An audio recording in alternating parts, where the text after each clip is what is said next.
இனிமே கண்ணை மூடிட்டு கடலை எண்ணெய் வாங்கலாம். ஏன்னா மந்த்ரா கடலை எண்ணெய் இதயத்தின் தயாரிப்பு. வறுக்க பொரிக்க ஏன் எல்லா சமையலுக்கும் மந்த்ரா தான். மந்த்ரா கடலை எண்ணெய், அபார ருசி, ஆரோக்கியமான உடல் நலம். தவிக தலைவரும் நடிகருமான விஜயின் கடைசி படம் என்று கருதப்படும் ஜனநாயகன் பொங்கலுக்கு வெளியாகும் என்று எதிர்பார்க்கப்பட்ட நிலையில் தணிக்கை சான்று கிடைப்பதில் தாமதம் ஏற்பட்டதால் ரிலீஸ் தேதி தள்ளி போனது. படத்தில் மத உணர்வை பாதிக்கும் காட்சிகள் இருப்பதாலும் ராணுவம் தொடர்பான காட்சிகள் வருவதாலும் படத்தை மறு ஆய்வு குழுவுக்கு தணிக்கை வாரியம் அனுப்பி வைத்தது. இதை எதிர்த்து சென்னை ஹைகோர்ட்டில் பட தயாரிப்பு நிறுவனம் வழக்கு தொடுத்தது. வழக்கை விசாரித்த தனி நீதிபதி PT ஆஷா படத்தை மறு ஆய்வு குழுவுக்கு அனுப்பிய தணிக்கை வாரிய உத்தரவை ரத்து செய்தார். படத்துக்கு உடனடியாக UA சான்று வழங்க வேண்டும் என்றும் தணிக்கை வாரியத்துக்கு உத்தரவிட்டார்.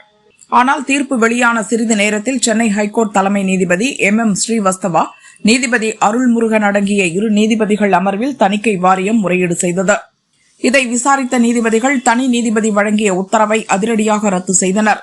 தணிக்கை வாரியத்துக்கு தனி நீதிபதி உரிய அவகாசம் வழங்கவில்லை. எனவே ஜனநாயகன் பட விவகாரத்தை மீண்டும் தனி நீதிபதி PT ஆஷா அமர்வுக்கே திருப்பி அனுப்புகிறோம்.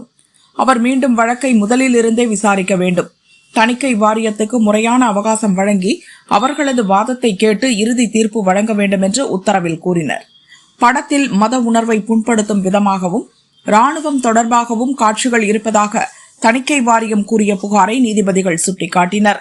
சென்னை ஹைகோர்ட்டின் இந்த தீர்ப்பை எதிர்த்து சுப்ரீம் கோர்ட்டை நாடுவது குறித்து ஜனநாயகன் பட தயாரிப்பாளர் மற்றும் படக்குழுவினர் ஆலோசனை நடத்தி வருவதாக தகவல் வெளியானது. இந்த நிலையில் தான் சுப்ரீம் கோர்ட்டில் தணிக்கை வாரியம் கேவியட் மனு தாக்கல் செய்து பரபரப்பை ஏற்படுத்தியுள்ளது.